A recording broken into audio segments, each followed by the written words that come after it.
All right, this is Daisy, and this is Daisy's roadmap to success. Now, one of the things that I know, basically Daisy's problem, I think primarily, is she does not have a lot of rules or structure, and as a result, I think she got the impression that she was peers with her human, or that her human had, Daisy, more authority than she did. Down, chill.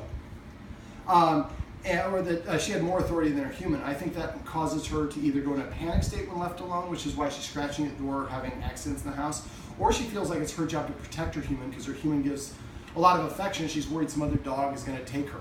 So sometimes dogs will get proactive about protecting, which she does lunge at other dogs in the walk. So some of the things we went over in the exercise in the session to help her with that is we introduced rules and structure. It's important for the guardian to pet or correct her within 3 seconds of her doing whatever the thing is that we either like or dislike, so that she makes the connection.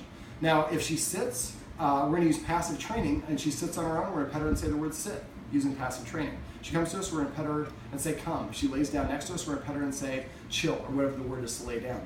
Anything she does, a desired action or behavior, something that we make a command word, we're going to make sure we reward her for doing that, so that she's more inclined to do that same behavior in the future.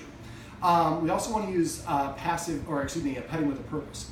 So when she scratches at us or nudges at us for attention, we're not going to pet her. Instead, we're going to ask her to sit or to lay down. As soon as she sits, we're going to pet her, and whenever we pet, we try to pet her under her chin, and we're going to say the word sit or lay down or whatever it is. Daisy, it's like, I'm distracted. My guardian's over there getting ready. Petting with a purpose, use the word paycheck. So if we see our significant other sees that we're petting the dog when she didn't sit or do something to earn it, we're going to say paycheck. We stop petting, say sit. As soon as they sit, we pet them and say sit. And then we can say, actually, I asked her to sit before you came and you just didn't see it. Use the word vocabulary for that. If we're using a different version of the command word, instead of saying come here, the word is come. And where our significant other sees us, we're going to say vocabulary. And then they say come, or whatever the word is. Now, every time you see that she put her paw on me, I took my hand away. So when she puts her paw on top of you, that's kind of a control thing. So if she does it like while I'm petting her, I'm going to immediately stop petting her. If I'm petting her, I stop petting her, she scratches at me, that's when I would tell her to sit or lay down or do something else to earn it again. After a while, with petting with a purpose, she'll come and start sitting in front of you to ask to earn it. This will also help with on walks, because she had difficulty sitting at times on walks. The more we practice it inside in this environment, it will translate to better behavior on the walks. Let's see what else. I'll use the escalating consequences to disagree with unwanted actions and behaviors. Because the significant other was not here for the session, we can always, Daisy, you can always go to dogdoneproblems.com, click on dog training tips, and on that page there'll be a search box at the top of the page on the left. Click in escalating consequences, type in escalating consequences, petting with a purpose, passive training. It'll pull up links to other sessions where I have a video that specifically talks about those specific actions. Let me see. We introduced this as the dog bed. I would like to have one in the bedroom and one in here. They're both going to have their own unique dog names. I went over to the guardians how they can teach them to use this. You can search for dog bed, and it'll actually it'll teach you how to do that as well. There'll be videos for that. Let me see, other rules that we went over. When people are eating on the couch, she is not allowed on the carpet that's in front of the couch. When we're preparing food in the kitchen, she's not allowed in the kitchen.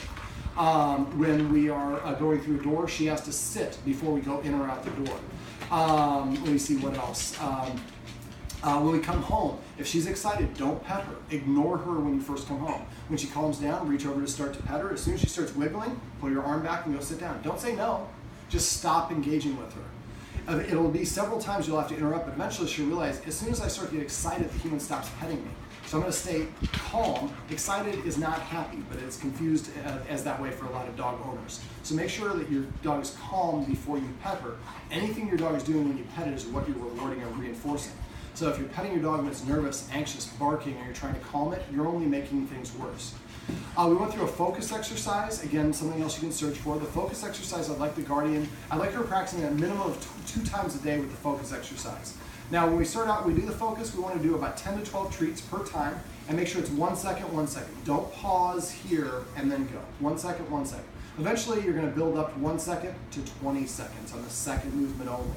So that keeps her focused looking at your face. Once you can do that in the house, reliably, up to 20 seconds, then on a walk, if she starts to see something or you see another dog, you say focus, she looks up at you instead of paying attention to the other dog. Let me see, practice leashing her up. So we're going to walk towards where the leash is. As soon as she starts to get excited, we're going to turn around and go sit down. We're going to keep doing that until she stays behind us through the entire process. She's breaking a rule right now. I'll talk about it in a sec. Eventually, we'll be able to get to the point where we can walk towards wherever it is, and she stays behind us where the leash is. When we reach for the leash, if she gets excited, pull her arm back, sit down, wait for her to relax, and then try again. Make sure she is calm before we leave the house. Another rule would be not being allowed on the furniture. That's the rule she just broke. If she gets up on the furniture, off.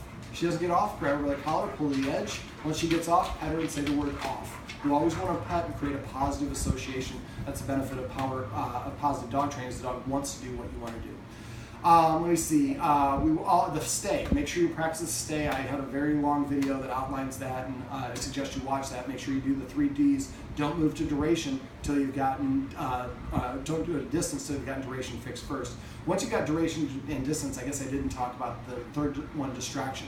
Play a video of a dog barking on TV, or just have the audio, and we can have the dog practice. Hey, Daisy. She's about to go into my bag and get some bully sticks. The more that we can practice these things in the house, the easier it's going to be for her to come. Another thing that the guardian might want to do is go and look for the door exercise. These are videos where I teach people how they can teach the dog to stay away from the door. Again, I would think about putting masking tape or painter's tape down. I would do it right along this edge right here and the edge where the carpet is. This is a little bit actually close. Maybe the middle of where this table is. The table has 3 posts. Maybe this would be the line. The dog's not allowed to be anywhere closer than this. Daisy! Over here. Speaking of which, come up with a naughty dog name for her. Don't say Daisy like I just did. Call her Rufus. Or come up with a word that is specific for when she's doing something naughty. Make it ridiculous. That way you have a way of correcting her where it doesn't muddy up her name. Let me see, what else? Feeding. Dogs eat in the order of their rank. We didn't get a chance to go through this, but if we feed our dog before we leave, the dog sees itself eating in a more prestigious position. So what I do is I put food in the bowl, I don't let the dog eat it, I use the third escalating consequence, and then I eat something first. A chip, a cracker, something that's 5 or more bites. Once the dog's had those 5 bites, then give her permission to eat. If she walks over, sniffs the bowl, and walks away, pick up the bowl, dump it, but put the empty bowl back down. It's important to put the empty bowl back down. This way the dog sees if I don't eat one within the time that I'm given permission to eat, and that only is after the human eats first, then I don't get a chance to eat again until the next meal. I've had dogs that go up to 3 days for this, so don't cheat. She's had a lot of treats for the exercises we've gone through, but she should be fine. All right, I'm probably forgetting a couple other things. If the guardian forgets any of these things or has any questions, I want him to call me or text me. I don't care if it's 6 minutes from now or 6 years from now. Make sure you let me know. Text is the fastest way to reach me. All right, Daisy, what do you think? This is Daisy's Roadmap to Success. Remember, everything you do trains your dog. Only sometimes you mean it.